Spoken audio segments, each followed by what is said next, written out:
नमस्कार। India debate में आप सबका स्वागत है। मित्रों, अभी मैं थोड़ा स्टूडियो से बाहर हूं, ट्रैवल कर रहा हूं। ये आप सबको मालूम है, हमारे फ्रेम से आपको पता चल रहा होगा।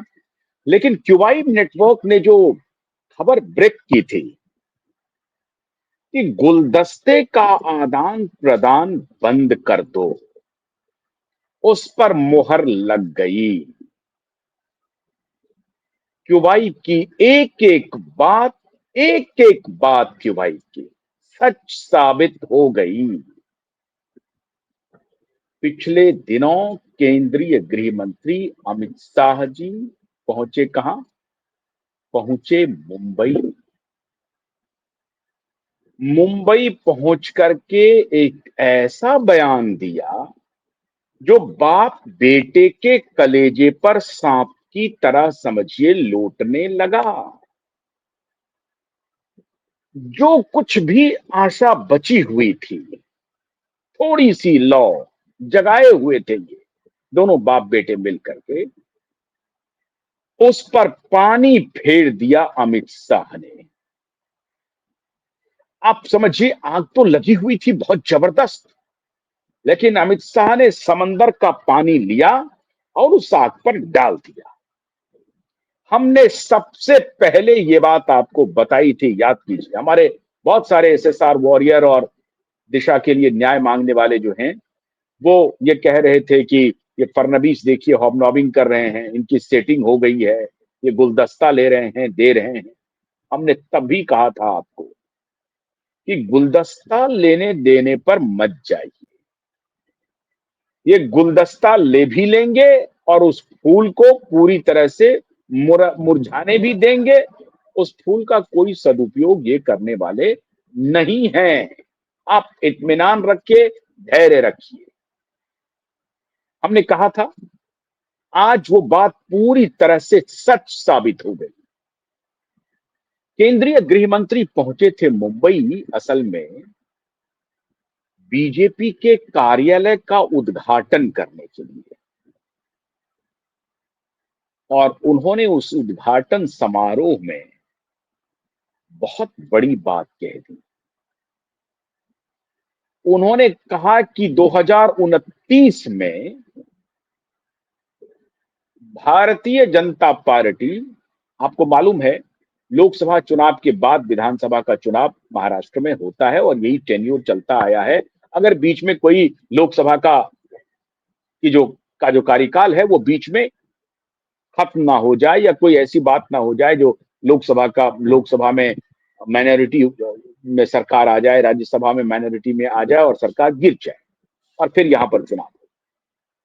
अगर ऐसी कोई स्थिति हो जाए तो अलग बात है, अन्यथा काफी लंबे समय से महाराष्ट्र में जो चुनाव होते हैं वो लगभग लोकसभा के आगे पीछे होता है, 5-6 महीने का ही फर्क होता है। इस बार भी रहा। लोकसभा के चुनाव पहले हुए और लोकसभा के चुनाव में इनको जो थोड़ी सफलता मिल गई इनके पूरे महाअघाड़ी को, उसमें ये विचलित हो गए, बेचैन हो गए कि अब तो मुख्यमंत्री की कुर्सी बस 2 कदम दूर है। बाप बेटे को लगने लगा कि लोकसभा में जो महाविकास अघाड़ी ने अच्छा परफॉर्मेंस किया है, बीजेपी को थोड़ी कम सीटें आ गई, उससे इन दोनों बाप बेटे का हौसला जरा बढ़ गया। और उसके बाद ये सोचने लगे कि महाराष्ट्र में तो हम मुख्यमंत्री बनने जा रहे हैं। बार्गेन करना शुरू कर दिया, 100 सीट पर लड़ेंगे। शरद पवार को धमकी देने लगे, कांग्रेस पार्टी को धमकी देने लगे। कांग्रेस को तो, भारतीय जनता पार्टी को तो छोड़ ही दीजिए, भारतीय जनता पार्टी तो उनकी चिरपरिचित अब दुश्मन बन गई है। एकनाथ शिंदे को वो हैकड़ी दिखाने लगे। सब कुछ शुरू हो गया।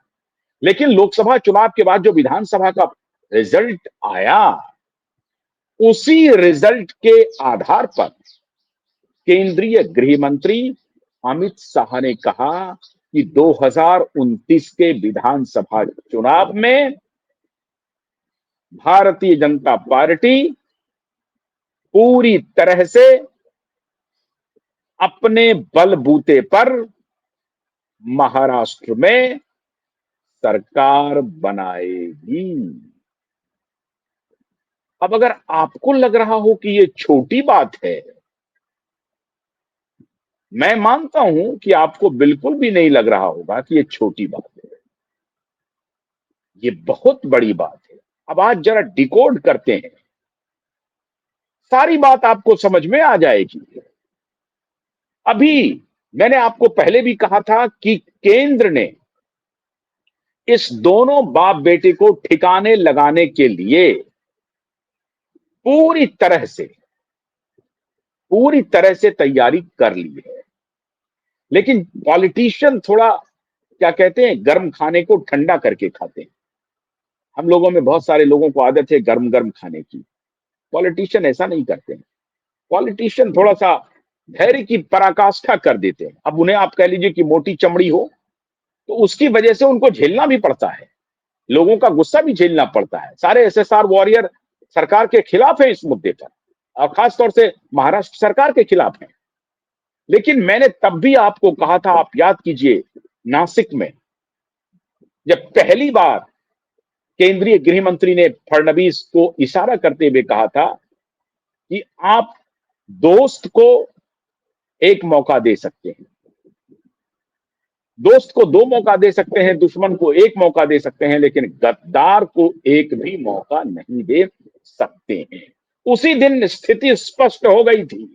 फिर भी कुछ लोग कह रहे थे कि नहीं नहीं नहीं नहीं, वो तो कहने के लिए लोग कुछ बोलते हैं, करते कुछ है। मैंने आपको कहा था ऐसा बिल्कुल भी इस बार केंद्रीय गृह मंत्री करने नहीं जा रहे हैं। और आज उस बात की मित्रों पूरी तरह से पुष्टि हो गई है। कैसे पुष्टि हुई? तो केंद्रीय गृह मंत्री ने कहा कि 2029 में भारतीय जनता पार्टी अपने बलबूते सरकार बनाएगी। अब बता, सोचिए जरा सा, ये रिस्क कैसे ले रहे हैं? एकनाथ शिंदे की पार्टी को 56-57 सीट है, अजित पवार की भी पार्टी को 40 से अधिक सीट है, लेकिन भारतीय जनता पार्टी को अकेले 132 सीट है। 144 सीट चाहिए, 288 की विधानसभा है, अकेले भारतीय जनता पार्टी को 132 सीट है। अब 12 सीट का इंतजाम किसी भी वक्त चाहे अमित शाह तो किसी भी वक्त 12 सीट का इंतजाम कर सकते हैं।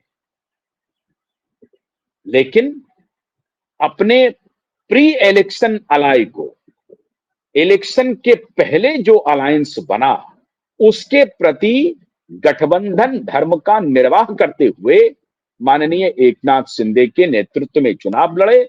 एकनाथ शिंदे को बहुत उस तरह से सीटें नहीं आई 100, लेकिन ठीक है 50 से अधिक सीट आई। उनको डिप्टी चीफ मिनिस्टर का पद दिया, उनके पार्टी के बहुत सारे नेता को अपेक्षित रिप्रेजेंटेशन दिया, उनको सम्मान दे रही है भारतीय जनता पार्टी। दूसरी पार्टी जो शरद पवार के भतीजे की है, अजित पवार की एनसीपी है, उनको भी अपेक्षित सम्मान दिया, उनको भी उप मुख्यमंत्री बनाया।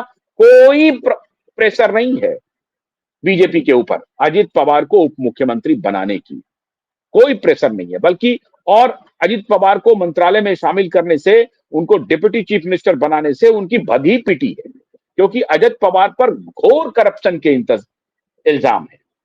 हाँ, बावजूद इसके प्री इलेक्शन जो अलायंस भारतीय जनता पार्टी का हुआ, उसका सम्मान करते हुए भारतीय जनता पार्टी ने अजित पवार को उप मुख्यमंत्री बनाया और एकनाथ शिंदे को तो ससम्मान मुख्यमंत्री बनाए रखा, उप मुख्यमंत्री बनाए रखा।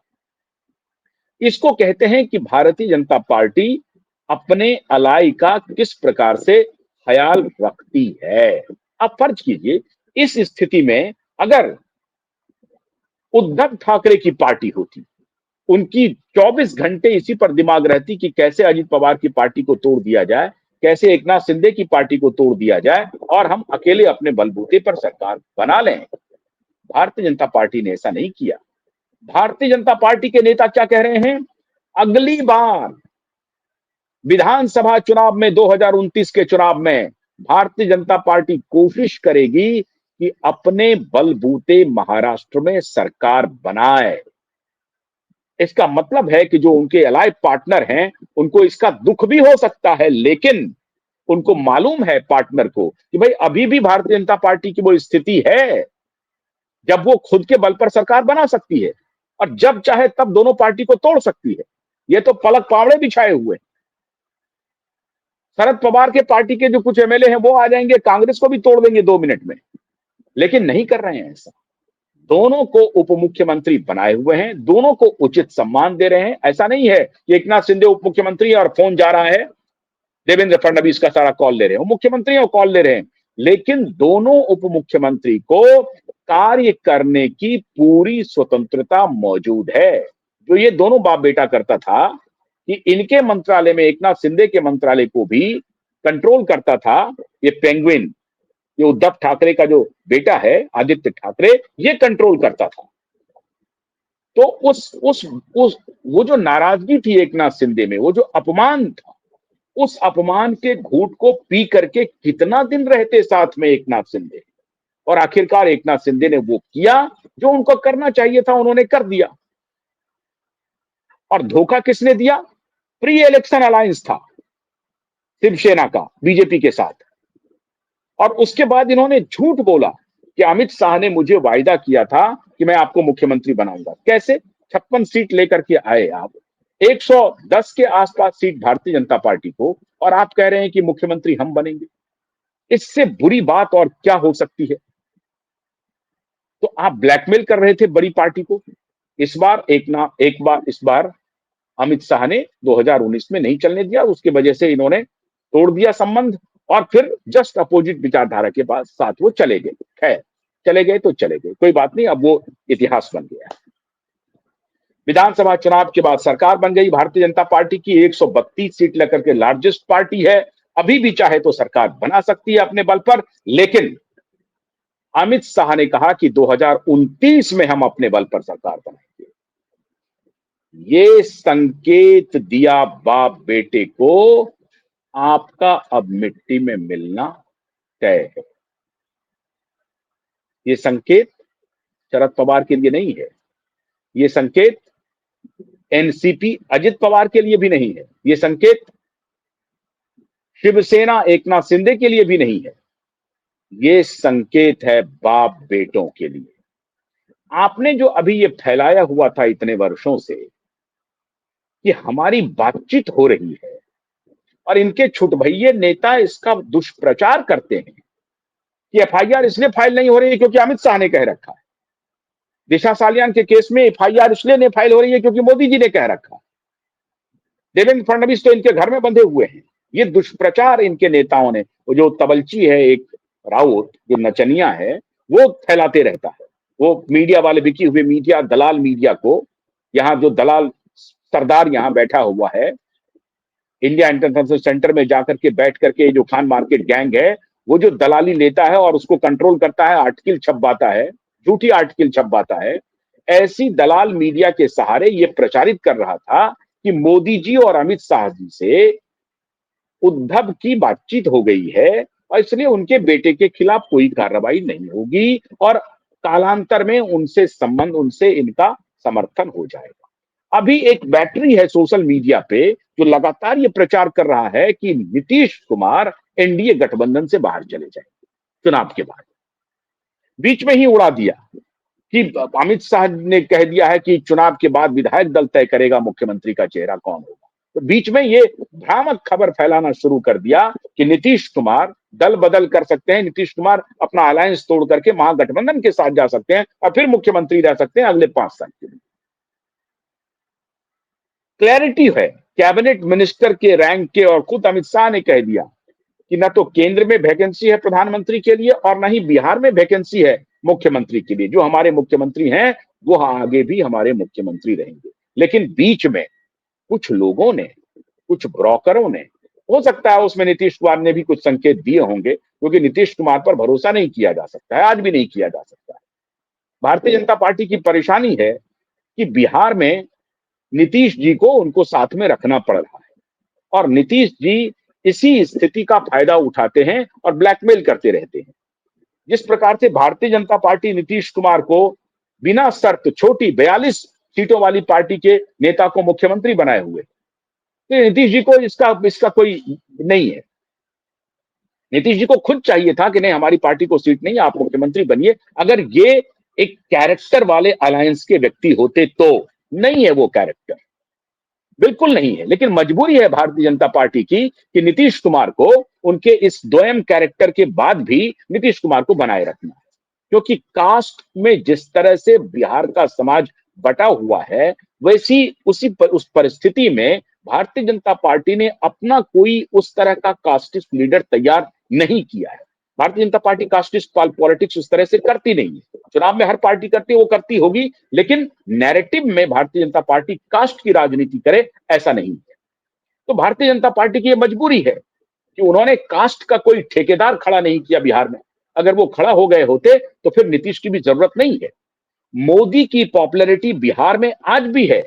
मोदी का भजाया हुआ नीतीश कुमार खा रहे हैं, लेकिन नीतीश कुमार को उसका कोई इल्म नहीं है। नीतीश उस पर भरोसा नहीं करते हैं।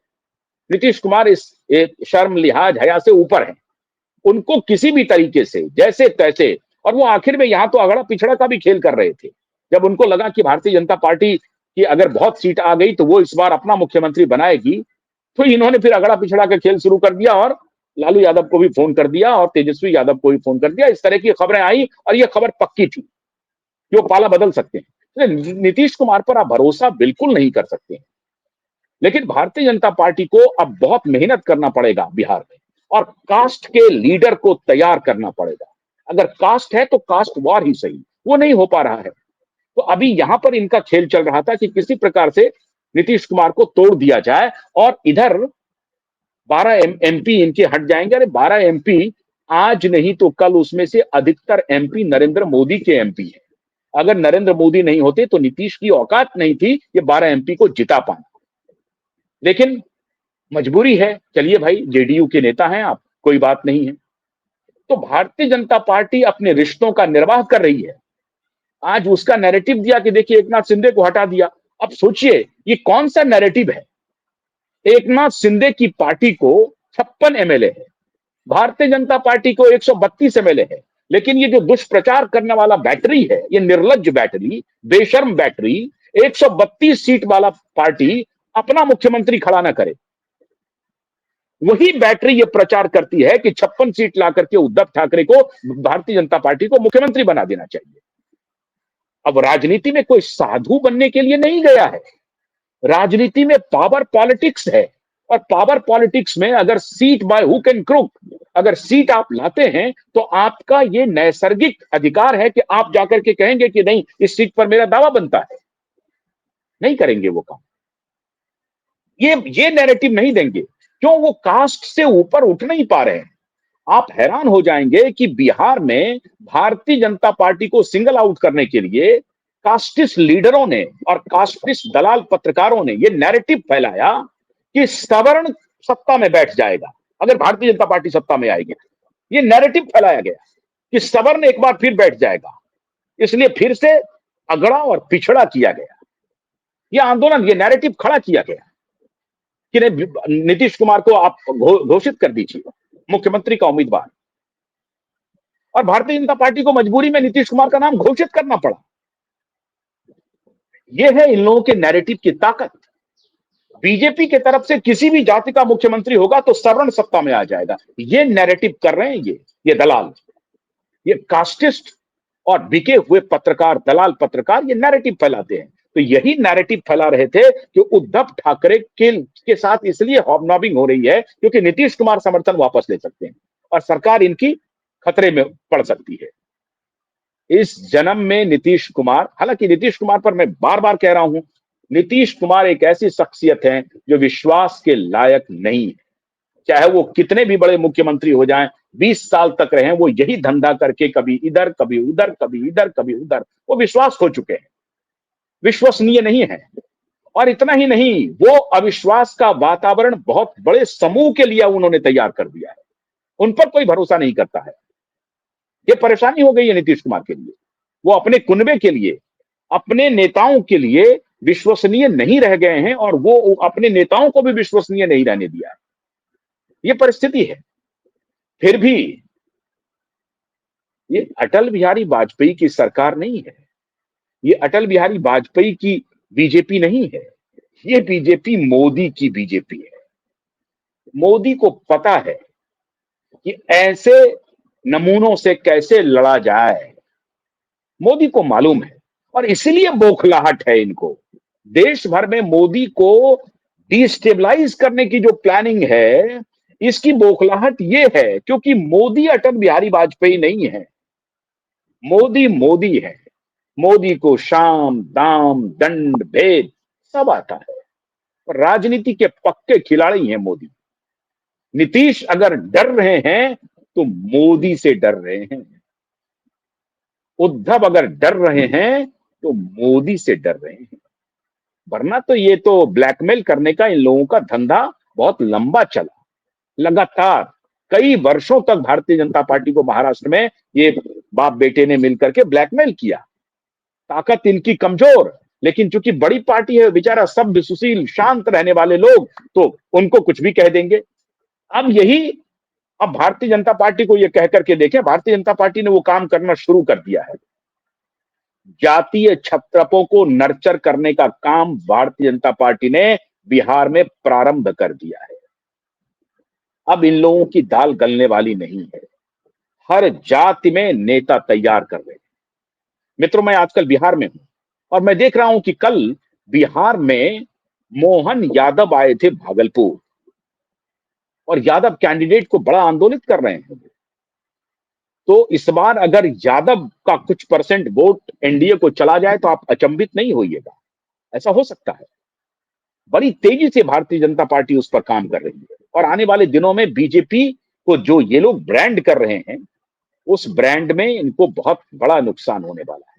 तो इनकी ये कोशिश थी कि उद्धव ठाकरे को ये कहा जाएगा कि नीतीश जी समर्थन वापस ले लेंगे, इसलिए उद्धव ठाकरे के प्रति मोदी और शाह सॉफ्ट है। बिल्कुल गलत। इस सारे पूर्वानुमान को अमित शाह ने धूल धूसरित कर दिया और अमित शाह ने कहा कि साहब उद्धव तो छोड़िए, हमारे जो अलाय हैं उसकी भी हमें जरूरत नहीं पड़ेगी। बाप बेटे की कोई भी जो एंट्री होने के संकेत थे आने वाले दिनों में, सबको विराम लगा दिया अमित शाह ने।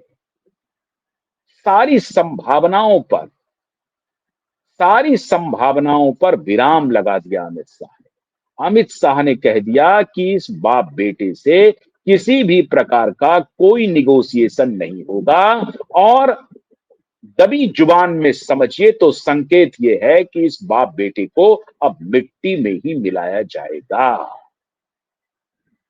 राजनीतिक रूप से ये मिट्टी में मिल जाएंगे। इनकी राजनीतिक हैसियत पूरी तरह से खत्म कर दिया जाएगा।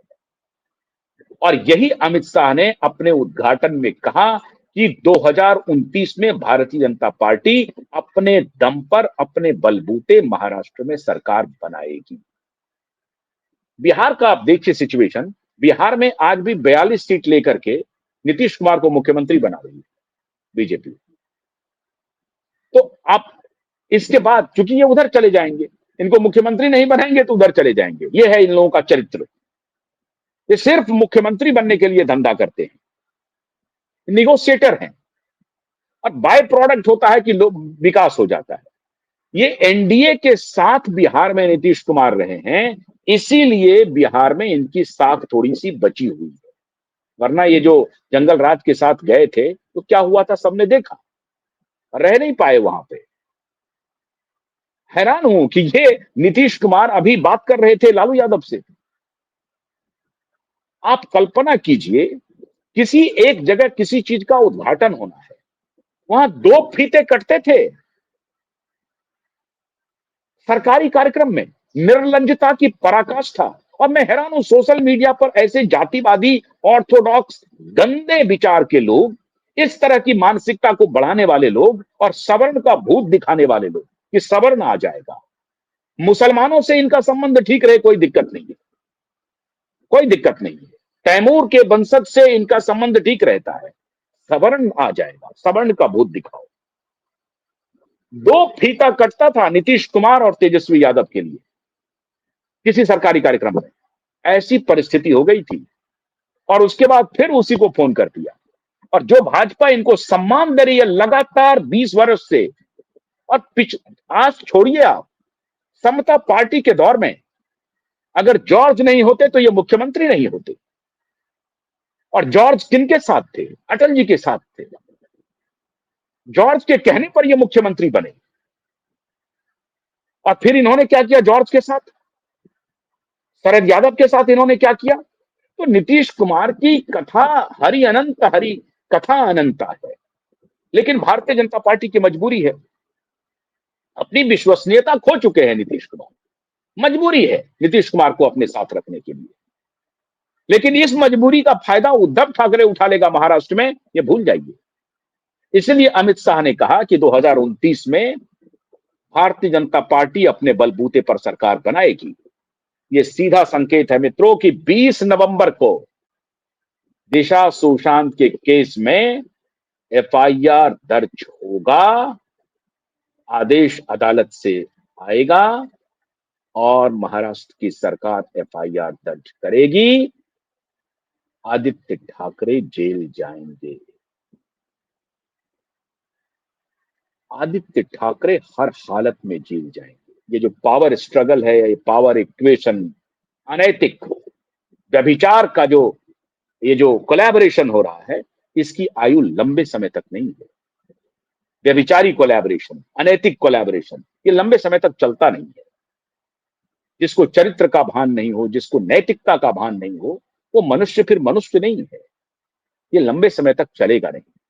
इसलिए मैंने आपको कहा था कि भारतीय जनता पार्टी के केंद्रीय नेतृत्व ने यह तय कर लिया है कि महाराष्ट्र में जिन्होंने पीठ में खंजर घोंपा है, उन्हें सबक सिखाया जाएगा। कुर्सी लोलुप लोग अब बचेंगे नहीं। और पापी लोग, एक मासूम लड़की की बीभत्स गैंगरेप के बाद ब्रूटल मर्डर, उसको बचा करके, उसको छिपा करके सत्ता में बने रहने के लिए कुकृत्य करेंगे। भारतीय जनता पार्टी ऐसा नहीं करेगी, ये मैं आपको दावे के साथ कह रहा हूं। बीजेपी का उद्धव के साथ अलायंस नहीं होगा, नहीं होगा, चाहे नीतीश कुमार सरकार से चले जाएं या नीतीश कुमार सरकार में बने। और मैं आपको एक बात फिर कह रहा हूं, नीतीश कुमार को भले ही बीजेपी मुख्यमंत्री बना ले, लेकिन नीतीश मोदी को डिक्टेट नहीं कर सकते। जिस दिन मोदी को नीतीश ने डिक्टेट किया, आप जान लीजिए मोदी कोई भी रिस्क लेने के लिए तैयार हो जाएंगे, अपनी सरकार को भी दांव पर लगा देंगे और मोदी दोबारा थंपिंग मेजॉरिटी से चुनकर आएंगे। ये मोदी है। इसलिए मोदी पर भरोसा रखिए। भारतीय जनता पार्टी ने अपना स्टेटमेंट महाराष्ट्र के लिए सुना दिया है। मिट्टी में मिलना तय है राजनीतिक रूप से। बहुत बहुत शुक्रिया। नमस्कार।